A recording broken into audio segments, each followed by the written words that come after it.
성부, 성자, 성령의 삼위일체 하나님의 말씀을 증거하고자 합니다. 그림에는 하나님의 모습이 나오죠.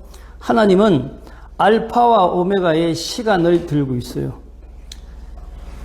하나님의 시간은 태초죠. 그리고 마지막은 뭐예요? 태종이 아니죠. 태초에 시작하셨고 마지막은 심판이십니다. 그리고 하나님 이렇게 손에 보게 되면 왼손에 지휘봉, 훌이라 그러죠. 지휘봉과 지구를 들고 있습니다. 창조하신 하나님을 나타내신 것이고, 지휘봉 훌은 무엇인가? 하나님의 섭리는 끝이 없다. 끝이 없다. 우리에게 익숙한 이야기로 뭐죠? 끝이 없다. 무한하다. 태극이죠.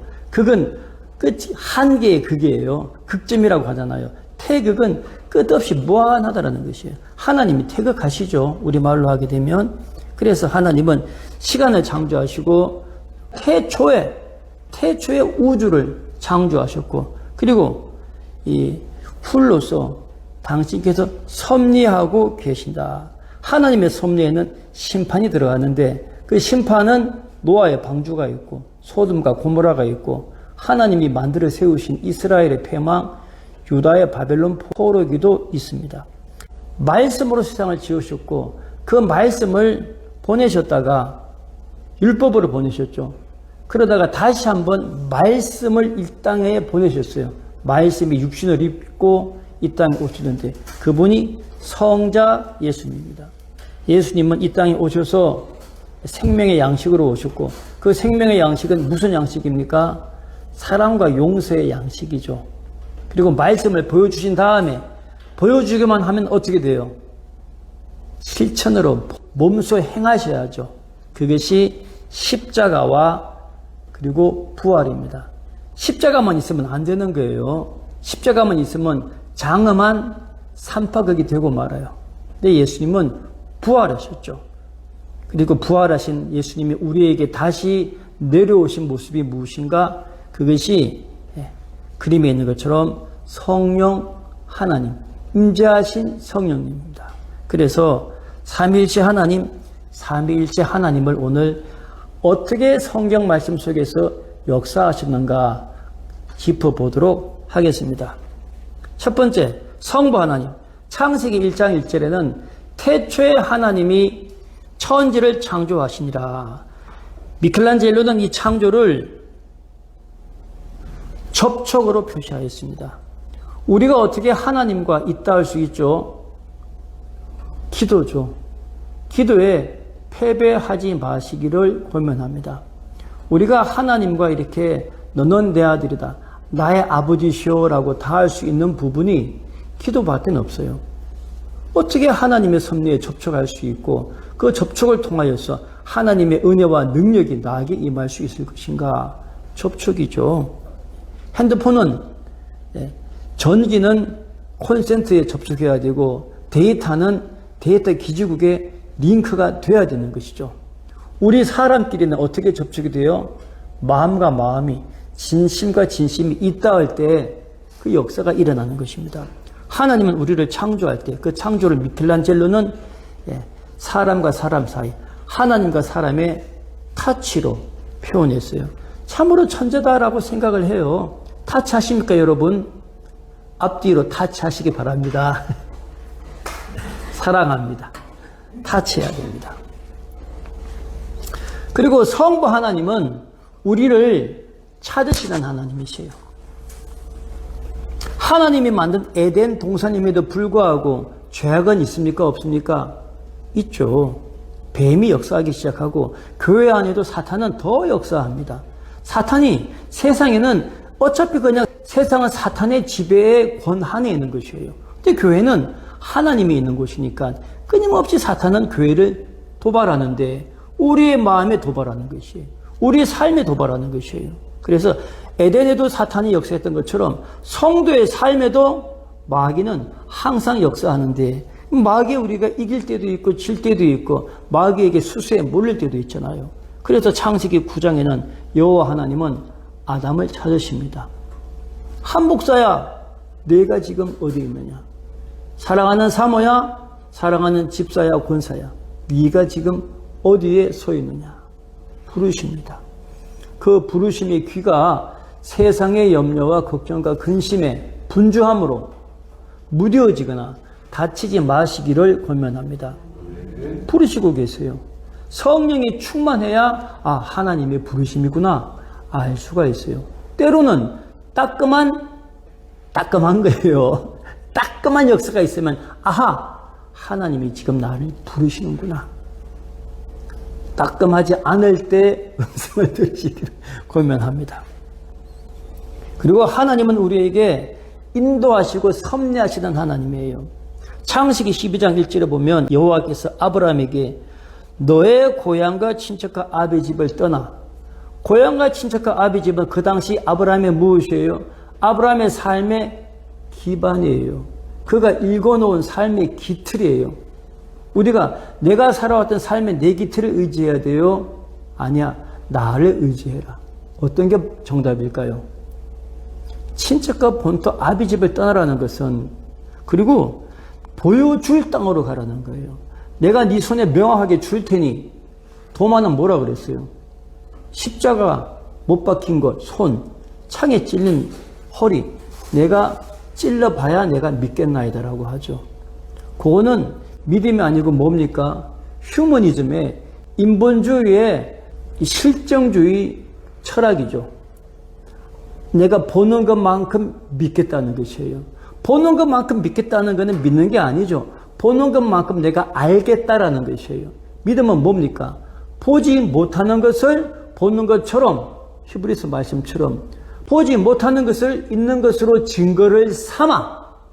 이게 하나님께서 우리에게 요구하시는 것이에요. 내가 네게 보여줄 땅으로 가라. 지금 보여준 것이 아니에요. 아브라함아, 부르신 다음에 아브라함은 귀가 열렸어요? 닫혔어요? 열렸죠. 아브라함 이전에도 많은 사람들을 불렀을 터인데 아브라함이 이 말씀에 순종한 것이에요. 그래서 아브라함아, 네가 갖고 있는 삶의 모든 기틀을 몇 세에? 75세에 그가 평생 이루어오는 업적을 다 포기하고 내려놓고 내가 너에게 인도할 땅으로 가라. 기도를 준 것도 아니에요. 그냥 내가 너와 함께 하겠다라는 이 말씀 하나로 하나님은 우리에게 믿음의 도전을 부르심으로 주시는 하나님이십니다. 그리고 하나님께서는 우리가 당신의 백성으로 살아갈 수 있도록 말씀을 주셨어요. 태초에 무엇으로 천지를 창조하셨죠? 말씀으로 했어요. 말씀을 참으로 귀하게 여기는 분들이 있고, 제가 인터넷 이렇게 뒤져보면 성경 말씀을 읽은 분들이 있고 성경을 쓰신 분들도 있는데, 이들의 공통적인 체험 중에 하나가 무엇이냐? 성경을 읽고 쓸 때에 하나님의 도우심의 역사, 형통의 역사가 일어났다라고 하는 걸 무척 많이 들었어요. 어떤 분들은 대부분 다 그래. 성경 읽으니 제일 먼저 우리들의 삶의 가장 근본적인 것 있잖아요. 먹고 마시는 것, 물질부터 꼬이고 막혔던 것부터 해결시켜 주십시다라고 하시는 분들이 많더라고요. 그 말씀을 하나님이 모세에게 율법으로 주신 것이에요. 근데 말씀이 실질적으로 와닿는 것보다는 좀 멀죠. 백성들이 다급하면 기도하고 말씀을 지키고 편안하면 말씀을 소홀히 하는 것이에요. 하나님은 또 어떤 분이신가? 하나님은 사람을 불러서 사명을 주시는 분이에요. 다윗의 첫 번째 사명은 이스라엘이 아니었습니다. 다윗은 형제 중에서도 이렇게 막둥이로 따돌림을 당했습니다. 사무엘이 기름 부으러 올 때에 다윗은 그 자리에 없었어요. 사무엘은 그렇죠. 야, 엘리웁을 보고 다윗의 맏형이에요. 와, 인물이 좋은 근사한 사람을 돕구나라고 사무엘이 좋아하시는데, 사무엘상 16장 7절에는 하나님께서 사무엘에게 그러십니다. 용모와 키를 보지 말라. 우리 교회는 다들 이렇게 키가 아름다우시는데 키보다 중요한 것은 하나님은 뭐라 그러죠? 나는 그의 중심을 본다. 사람은 외모를 보는데 키를 보고 학벌을 보고 배경을 보고 조금 더 진실하다 하면 그의 성실함을 보는데, 악한 사람도 성실할 수 있죠. 악한 사람도 공부하게 되면 그것이 더 무섭습니까? 덜 무섭습니까? 악한 사람이 공부해서 사회의 힘을 거머쥐게 되면 정말 무서운 거예요. 큰 악이라고 그거는. 그런데 여호와 하나님은 뭘 본다고요? 나는 그의 중심을 보느니라. 그리고 사명을 주시는데 다윗의 첫 번째 사명이 무엇이었어요? 양치기예요. 다윗은 양을 치기 위해서 무엇을 했습니까? 물매를 들었죠. 자기에게 양을 지키기 위해서 물매를 들었는데 성실했을까요? 안 했을까요? 하나님 보시기에 최선을 다했어요. 그러자 하나님은 그 다윗에게 그 다윗의 물매에 무엇을 주셨어요? 골리앗을 주셨죠. 내가 너의 물매를 기뻐해서 골리앗을 주겠다. 다윗은 어떻게 했습니까? 그 물매 붙들고, 물매는 그의 사명이에요. 일상적인 사명이에요. 그 사명을 붙들고 기도할 때 골리앗을 때려서 물리친 것이에요. 하나님은 일상에, 자기에게 주어진 일상에, 그걸 뭐라 그러죠? 천직이라고 하죠. 서양용어로는 콜링이라고 합니다. 사명 혹은 소명, 부름받아서 하나님이 너에게 주었다는 것이에요. 그것을 기뻐할 때 하나님은 그 사명을 새롭게 키워주시는데, 다윗이 물매로 사자를 때려잡고 곰을 때려잡다가 골리앗을 때려잡고 양을 치다가 이스라엘 국가를 이렇게 자기가 감당하게 된 것입니다. 우리의 사명이 무엇이든지 간에 기뻐 감당하며 충성하시기를 축원합니다. 하나님이 주신 것이에요. 이거 하나님이 다윗에게 기름 부어 주신 것이란 말입니다. 그리고 하나님은 심판하시는 하나님이십니다. 이스라엘은 그랬어요. 유다 사람들은 우리는 성전이 선택받은 백성이니까 죄를 줘도 괜찮아 라고 생각했을 것이에요. 그러나 하나님은 어떻게 하십니까? 열왕기하 25장 8절에 보면 바벨론 왕 느부갓네살 19째 해에 바벨론 왕의 신복 시위대장 느부사라단이 예루살렘을 3년 동안 포위했어요. 길고 지루했죠. 3년을 포위하는 것이에요. 우리의 삶이 길고 지루함 속에서 승리하시기를 축원합니다. 3년 동안 저들은 버티다가 무너졌는데, 이스라엘 유다 성에서 입장에서 보면 유다의 준비가 소홀해서 졌을까요? 아니면 하나님이 꺾어서 졌을까요? 하나님이 꺾은 거예요. 하나님이 여시면 닫을 자가 없고 또 하나님이 닫으면 열 자가 없다고 했는데, 하나님께서 심판하겠다고 작정하니까 북방 바벨론을 들어서 이스라엘을, 예루살렘을 꺾은 것입니다. 하나님은 심판하시는 것이에요. 다니엘은 국가가 바뀌어도 계속 그 나라의 큰 일을, 사명을 감당하죠. 다니엘 2장 21절에는 그럽니다. 하나님은 때와 기한을 변하시며 왕들을 펴하고 세우시는도다. 그리고 나라를 세우고 나라를 펴하는 그 지혜자들이 참모가 있잖아요. 그런 큰 지혜를 쓰는 지혜자에게 지혜와 지식도 하나님이 주시는도다. 이 벽의 그림은 우리가 잘 아는 것처럼 메네메네 데겔 모바르신이라고 하는 바벨론이 쓰러지던 날, 그날 밤에 궁궐 벽에 있던 그림입니다. 어느 날 잔치를 하는데 여호와 성전에서 제사 드리는 그 황금 그릇으로 술을 마시는 것이었어요. 하나님이 기뻐하지 않겠죠. 거룩한 신성에 대한 불경을 저지른 것이었어요. 그때 이 손이 나와서 벽에다 글을 쓰는데 아무도 그 글을 모르는 거예요. 그때 이 왕이 그러죠. 이 글을 해석할 사람이 없는가? 그때 왕의 오래된 신하, 옛 왕의 신하 중에 다니엘이라는 자가 있는데 그를 부르시면 됩니다. 다니엘은 은퇴하고 집에 있었을 터인데, 왕조가 무너지고 새 왕조가 시작될 때 다시 마지막에 등용되어서 다음 왕국의 선발 총리로 이어지게 되는 것이에요. 그때 이 말씀이 뭡니까? 하나님은 왕을 폐하시고 세우기도 하시고, 그리고 그 폐하고 세우는 그 지혜자들에게 지혜와 지식을 주시는도다. 바벨론이 무너지고 바사가 들어올 때 그것을 갖다가 우리로 얘기하면 인수위죠, 그죠? 인수위를 누가 감당했는가? 다니엘이 한 것이에요, 다니엘이. 하나님은 그렇게 나라를 세우고 폐하고 사람을 세우고 폐하고 쓰시는 것이에요. 하나님의 그 역사가 여러분들의 일평생의 삶에 꾸준하게 은혜로 주어지시기를 축원합니다. 그리고 하나님께서는 성자 예수님을 이 땅에 보내셨는데 요한복음 1장 14절에는 말씀이 육신이 되어 우리 가운데 거하심에 우리가 우리 가운데 거한 그 아들의 영광을 보니 독생자의 영광이요 은혜와 진리가 충만하더라. 말씀 되신 예수님이 이렇게 말씀으로 오셨죠. 이 성경은 원래 책이란 것은 없었어요. 이 서양 쪽은 책을 어떻게 만들었습니까? 양피지에 있어서 두루마리로 묶었었고 처음에는 그냥 두루마리였다가 나중에는 두루마리를 이렇게 잘 잘라가지고 둥글고 예쁘게 말았고 그것을 오늘날 책처럼 이렇게 묶은 것을 카덱스라고 했더라고요. 보니까 코덱스인가 뭐 카덱스인가 그렇죠. 동양도 처음에는 종이가 없었습니다. 그래서 어떻게 했습니까?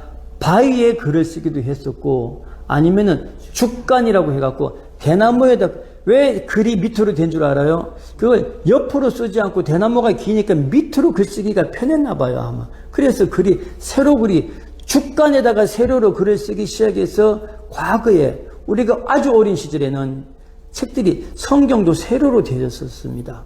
성경의 필경사나 아니면 율법사 이런 사람들 서기관들은 다 필사에서 성경책을 만들던 사람들이었어요. 그러니 글자 하나에 얼마나 엄격했습니까?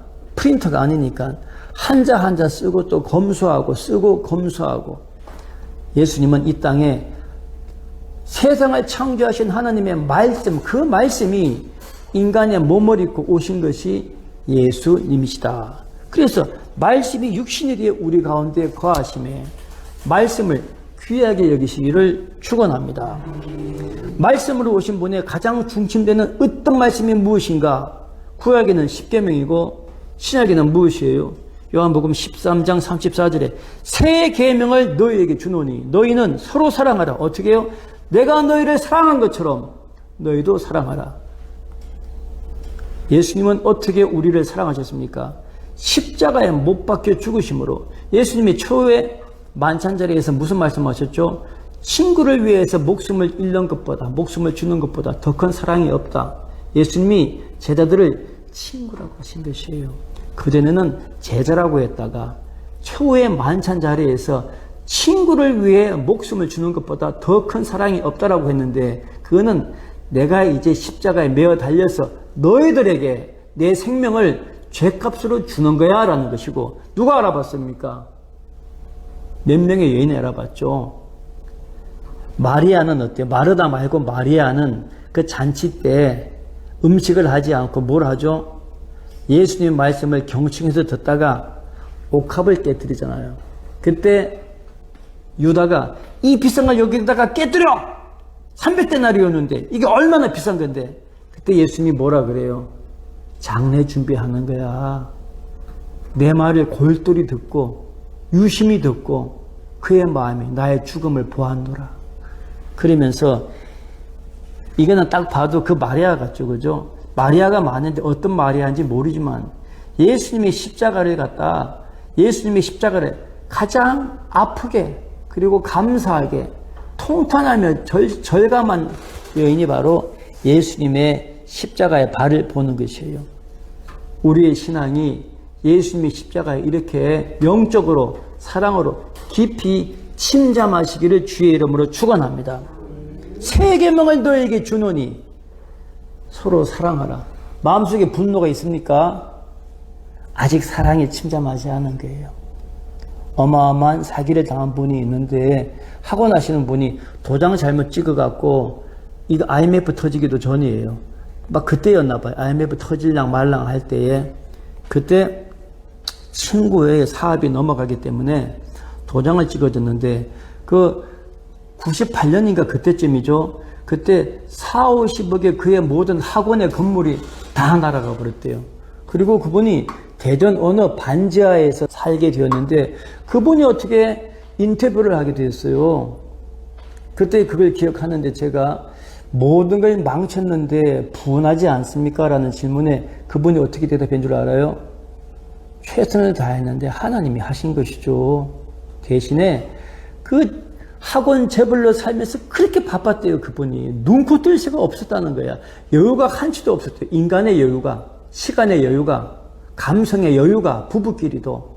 그런데 우리 지금 이 지하 단칸방에서 얼마나 서로 사랑할 수 있는 유격이, 부드러움이 얼마나 많은지 모릅니다. 라는 것이에요. 사랑하고, 사랑의 완성은 무엇입니까? 용서입니다.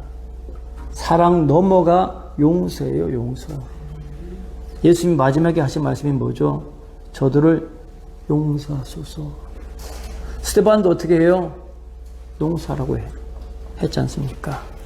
그리고 성자 예수님은 십자가의 죽음이 그냥 용서가 아니라 사탄의 마귀의 일을 멸하는 것이라는 것이에요.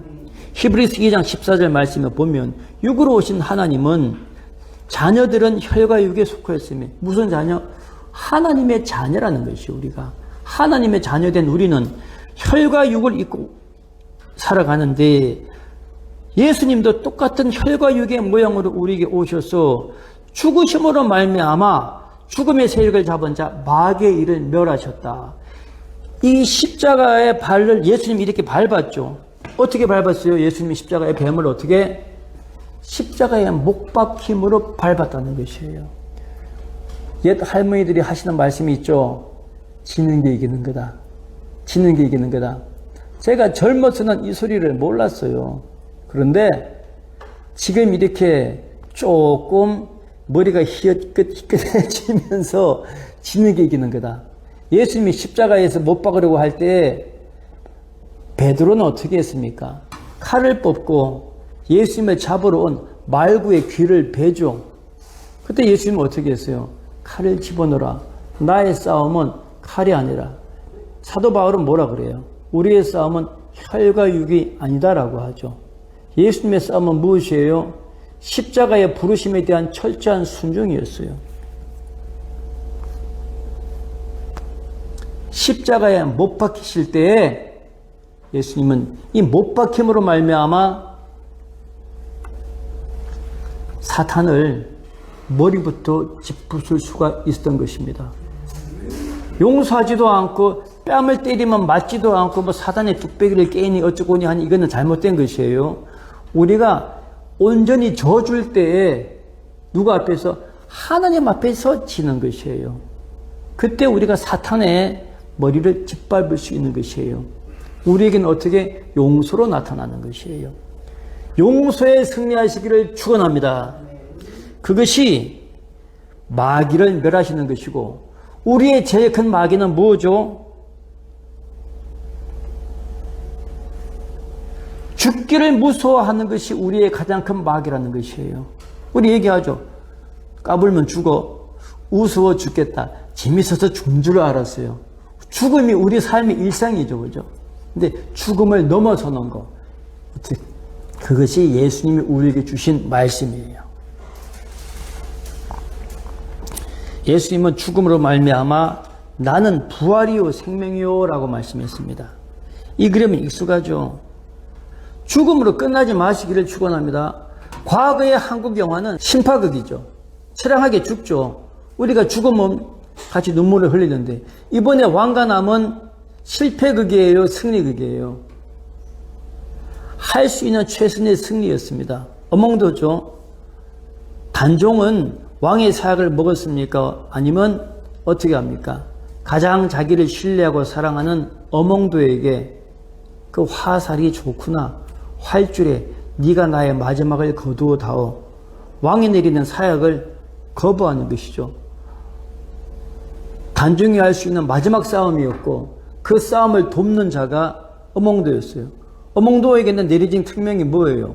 시신을 거두지 마.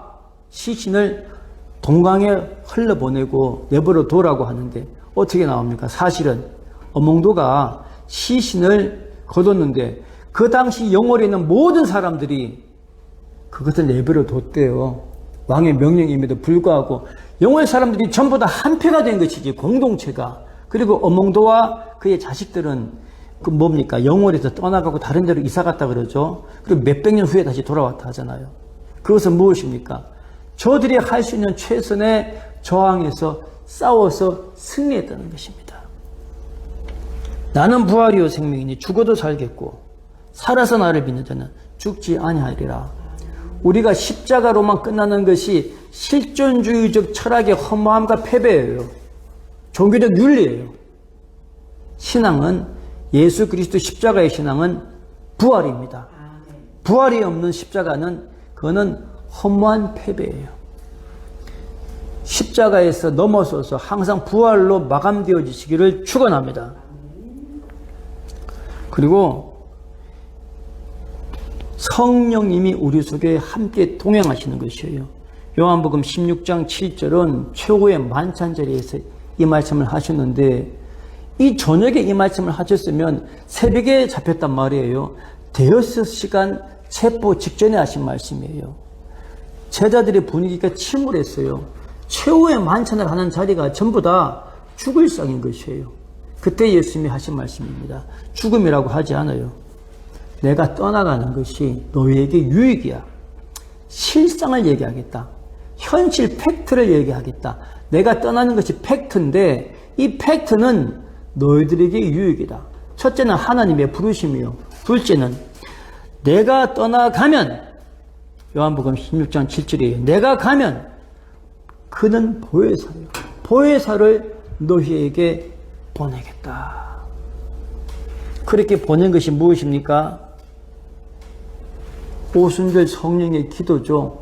두세 사람이 모여 기도하는 곳에 내가 너희와 함께 하겠다. 우리가 모여 기도하잖아요. 기도에 패하지 마시기를 축원합니다. 우리는 바빠서 제각각 기도하는데 기도를 잘하는 교회는 어떻게 하는지 아십니까? 시간을 정해서 하더라고. 매일 10시 되면 하던 일을 그만두고 세수하다가 말고 나와가지고 하던 일을 그만두고 카톡으로 띵동띵동 뭐 줌을 하던가 해가지고 그 시간에 5분이든 10분이든 서너 명이 모여갖고 함께 기도하더라고요. 대단하지 않습니까? 같이 기도한다는 것이에요. 제목을 정하고 교회를 위해서, 나라를 위해서, 암흑의 문제를 위해서 함께 우리가 이 시간에 같이 기도합시다 하고 정말 카톡 틀어놓고 기도해. 아니면 줌 같은 거 틀어놓고 기도하더라고. 왜요? 두세 사람이 함께 기도하는 거예요. 그래서 요즘 성령은 IT에서 인터넷방에서 역사하십니다. 성령 받으니까 담대해졌어요. 성령 받기 전에는 갈릴리 뱃사람들 촌사람들이 시샘말로 촌놈들이 예루살렘 도시놈들한테 벌벌벌벌 떨었어요. 왜? 힘과 권력을 거머쥔 제사장들, 사두개인들, 바리새인들이 두려운 거예요. 왜? 힘을 그들이 거머쥐고 있으니까. 그래서 예수님의 부활을 보고도 도망가고 그랬잖아요. 근데 성령 받고 나니까 다시 붙잡혀 왔어요. 붙잡힌 다음에 그럽니다. 대제사장이 경고하고 협박하고 겁을 줘요. 예수 이름으로 말하지도 말고 가르치지도 마. 예루살렘에 있으려면은 입 다물고 찍소리 하지 마라. 이렇게 강압적으로 눌렀어요. 그러면 베드로가 눌려야 되지 않습니까? 눌렸습니까? 눌리지 않았어요. 사도행전 4장 19절에는 이렇게 대답합니다. 너희들보다도 하나님이 내게 더 무섭다라고 이야기합니다. 하나님 앞에서 너의 말을 듣는 것보다 하나님 앞에서 하나님의 말씀을 듣는 것이 우리에게 더 옳다. 너희들도 한번 판단해봐라. 니들이 옳은가 하나님이 옳은가? 하나님이 옳지 않냐? 제사장이 네가 판단해봐라. 내가 판단해봐도 나도 아니고 너도 아니고 하나님이 옳은데 하나님이 보여주시고 하나님이 섭리하신 것을 보고 말하지 아니할 수가 없다. 이 담대함이 어디서 나올까요? 성령에서 나온 것이에요. 성령은 우리에게 담대함을 줍니다. 현실이 우리에게는 가장 무섭고 두렵죠. 현실보다 더 큰 하나님의 사랑과 은혜와 성령의 역사가 여러분을 압도하시기를 축원합니다. 이 성령은 기이한 일도 하는데 하루는 제9시, 9시는 오후 3시예요. 환상 중에 고넬료에게 하나님의 사자가 임합니다. 그림 잘 그렸죠. 이건 제가 제미나이에게 고넬료가 기도하는 중에 환상을 보았는데 한번 그려봐라라고 했더니 이 로마식으로 이렇게 그리더라고요. 천사가 고넬료에게 그립니다. 고넬료야, 너의 기도와 구제가 하나님 앞에 상달되었다. 베드로를 불러라. 성령은 우리가 뚫지 못하는 한계가 있잖아요.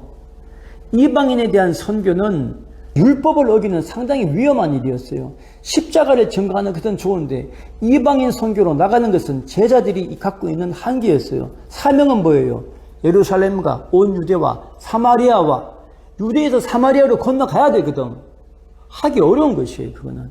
베드로도 왜? 율법의 제한이 걸려있는 것이에요.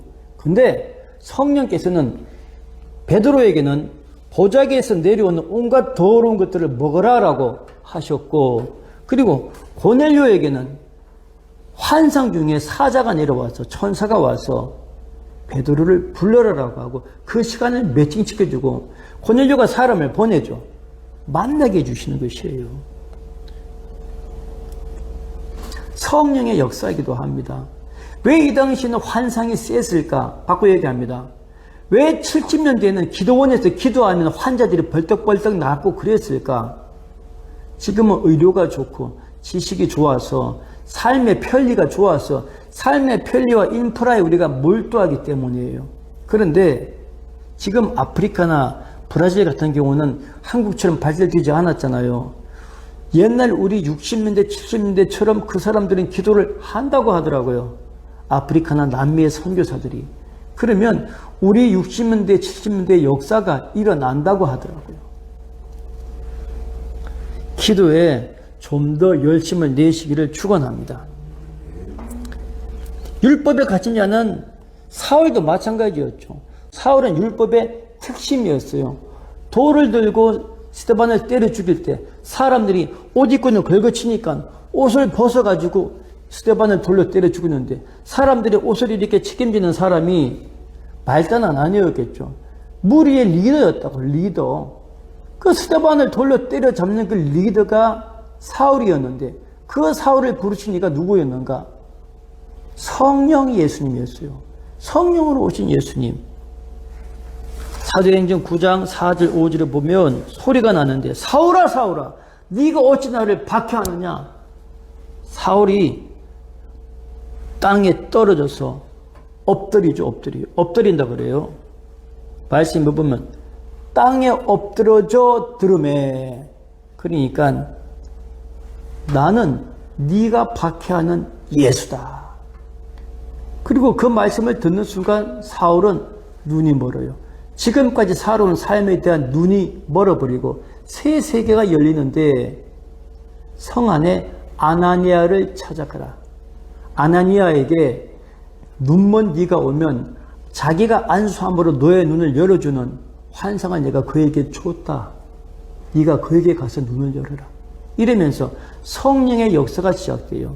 성부 하나님, 성자 예수님, 성령 하나님의 세 시대의 역사가 구약은 하나님, 그리고 성자 예수님은 사복음서, 그리고 성령 하나님의 역사는 사도행전부터 끝까지. 성경은 그래서 세 가지 부분으로 나눠지는 거예요. 구약, 신약으로 하는 것도 좋은데 구약, 신약, 성령 행전 뭐 이런 식으로 하는 것도 좋지 않겠나. 제 개인적인 짧은 소견이에요. 그리고 성령은 우리의 길을 막기도 합니다. 새 길을 터주기도 합니다. 사도행전 16장 6절 7절에 보면 사도 바울이, 여기 터키 땅이죠. 이게 소아시아예요.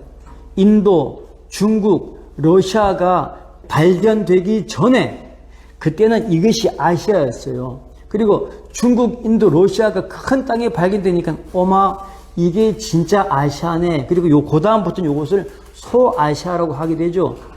사도 바울은 다소 사람이니까 다소가 여기 도배 밑에 바닷가 쪽에 있어요. 그래서 사도 바울의 세상은 아시아가 전부인 거야. 그래서 사도 바울은 이 아시아를 전도하려고 했는데, 그래서 무시아에서 비두니아로 가려고 했는데 비두니아의 길이 엑스포로 맡겼죠. 이것은 무엇인가? 사도행전 16장 7절을 보니까 무시아 앞에 이르러 비두니아로 가고자 애쓸 때 예수의 영이 허락하지 아니하는지라. 성령이 길을 막으시는 거예요. 왜?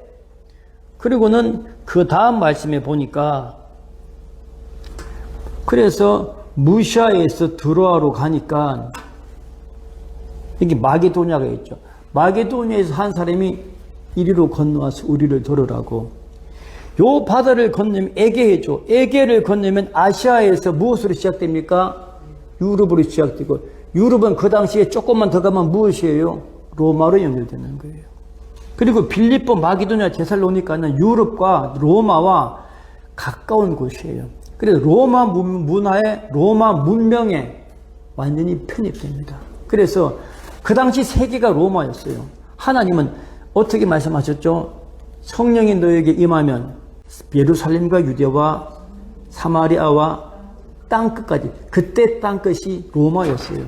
하나님은 사도 바울은 비두니아로 해서 아시아만 돌려고 했는데 하나님은 바울아, 아시아는 다른 사람이 하라고 너는 땅끝으로 가야 돼. 그래서 하나님께서는 비두니아로 가는 길을 막고 로마로 가는 길, 마게도냐를 열어주신 것이었어요. 그리고 성령은 오늘 우리와도 특별히 고난 속에 동행하십니다. 사도행전 27장 말씀에 보면 사도 바울이 로마에 가는 마지막 백길이죠. 그 백길에서 사도 바울은 겨울을 미항에서 그 페닉스에서 쉬고 날이 따뜻해지는 봄에 가자고 이야기를 합니다. 선장하고 백부장물, 특별히 선장은 뭡니까? 체류하는 것 자체가 비용의 손실이죠. 그러니 백부장을 부축해서 빨리 가자고 하는데 사도 바울은 풍랑의 경험이 많기 때문에 가지 말자고 그래요. 근데 백부장이나 선장이 사도 바울의 말을 듣지 않죠. 사도 바울은 기도했을까요? 안 했을까요? 하나님, 겨울에 가면 풍랑을 만나게 됩니다. 가면 안 돼요. 라고 했을 터인데 그럼에도 불구하고 항해는 진행이 되고 풍랑을 만나게 됩니다. 그 풍랑 속에서 사흘째 되는 날, 첫 번째는 화물을 버리고 두 번째는 배, 기물마저, 도구마저 다 버렸다라고 합니다. 그때 기도할 때에 뱃사람들은 어떻게 합니까? 절망하고 포기하고 태양도 없고 별도 없는 그 어둠 속에서 회색의 잿빛의 바다에서 절망하고 있을 때 기도하는 사도 바울에게 성령은 나타나서 말씀하십니다. 바울아, 내가 작정한, 네가 소망한 가이사 앞에 서는 것, 로마에 가는 것 내가 허락했으니 너는 로마에 갈 것이다. 비전을 약속해 주셨고, 둘째는 너와 함께하는 모든 사람들을 내가 너의 손에 맡겼다. 로마에 가서 이 사람들이 우리식으로 얘기하면 교회가 된 것이에요. 우리식으로 얘기하면 이 배에 탄 사람들이 사도 바울의 기도의 사람, 믿음의 동력자들이 된 것이에요.